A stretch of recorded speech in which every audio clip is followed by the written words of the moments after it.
Hello everyone, welcome to Topic of the Day. In today's video, we will be discussing about the Global Gender Gap Index 2022.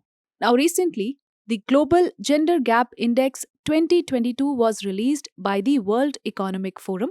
So let us know a bit about the Global Gender Gap Index. First of all, it benchmarks the current state and evolution of gender parity across four key dimensions. First, we have the economic participation and opportunity, educational attainment, health and survival, and lastly, we have the political empowerment. Now, it is the longest standing index which tracks progress towards closing these gaps over time since its inception in the year 2006. It measures scores on a 0 to 100 scale, and scores can be interpreted as the distance covered towards parity, that is, the percentage of gender gap that has been closed. So let us see the Global Gender Gap Index highlights for the year 2022. Iceland tops the rankings and is the only economy to have closed more than 90% of its gaps. Further on in the year 2022, the global gender gap has been closed by 68.1%. So at the current rate of progress, it will take 132 years to reach full parity. If we talk about India's performance in this index, India ranks at 135 out of 146 countries. In the year 2021, India was ranked 140 out of 156 countries. So if we talk about the dimension-wise performance of our country, India ranks 146 in health and survival, 143 in economic participation and opportunity, 107 in educational attainment, and 48th in political empowerment. Also, India ranks poorly among its neighbors and is behind Bangladesh, Nepal, Sri Lanka, Maldives, and even Bhutan. Only Iran, Pakistan, and Afghanistan performed worse than India in the region. So, let us talk about the challenges associated with the gender parity. We will talk about the four key dimensions that are taken up to measure the gender parity. First of all, we have political empowerment.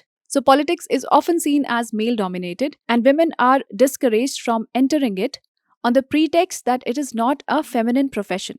Further on, if we talk about economic participation, we have employer discrimination, violence against women in the workplace, which acts as major hurdles in the women economic participation. If we talk about education field, poverty and gender-based preference are two of the main challenges which impact the girl-child education. In the field of health and survival, currently, women in India have to face numerous health issues which ultimately affect the aggregate economic output. Now, if we talk about the major initiatives taken by our government, we have the Beti Bachao Beti Padhao scheme, the scheme for adolescent girls.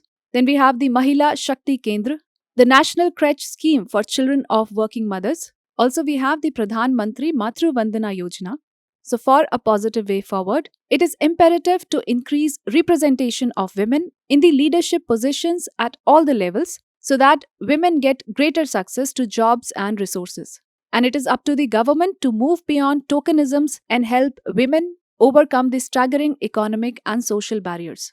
Now, let us take up one practice question on this topic. With reference to the Global Gender Gap Index 2022, consider the following statements.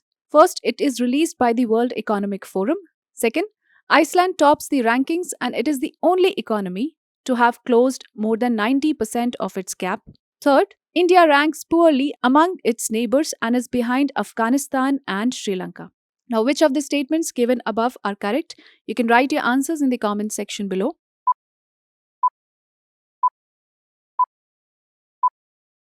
So as we know, only the first and second statements are correct. Therefore, the correct answer is option A.